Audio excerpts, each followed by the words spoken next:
उनको तो बताना पड़ेगा।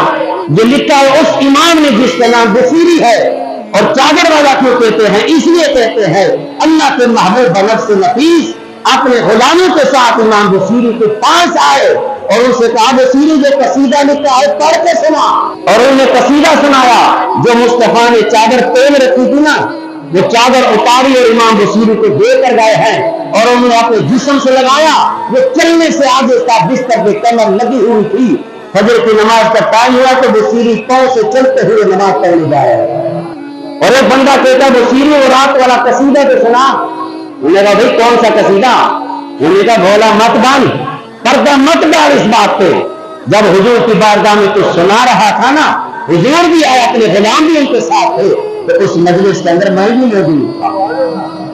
तो ये तो बताना पड़ेगा चादर वाला कसीदा।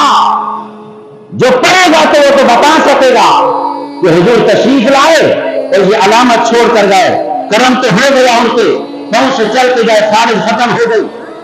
और कोई कहते कैसे है, क्या हो गया, क्या मेरी शबा हो सकता है? हुजूर निशानी तौर पर आए, हुजूर चादर भी देकर गए, निशानी छोड़ कर गए, ताकि इतराज करने वालों को पता चल जाए हुजूर खाली रूहानी तौर पर नहीं आए थे, जिस्मानी तौर पर भी आए हैं, करम भी फरमा गए हैं, ये चादर भी देकर गए।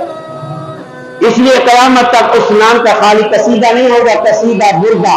हुजूर फरमा रहे हैं और इमाम बसीरी ने वो कसीदा लिखा। क्या करम हुआ कि ये इजाजत हुजूर को पहले से आ हो गई है, जब जाना चाहे जिसके पास जाना चाहे। हमने आपको इसलिए दे दिया है, पूछने की जरूरत नहीं।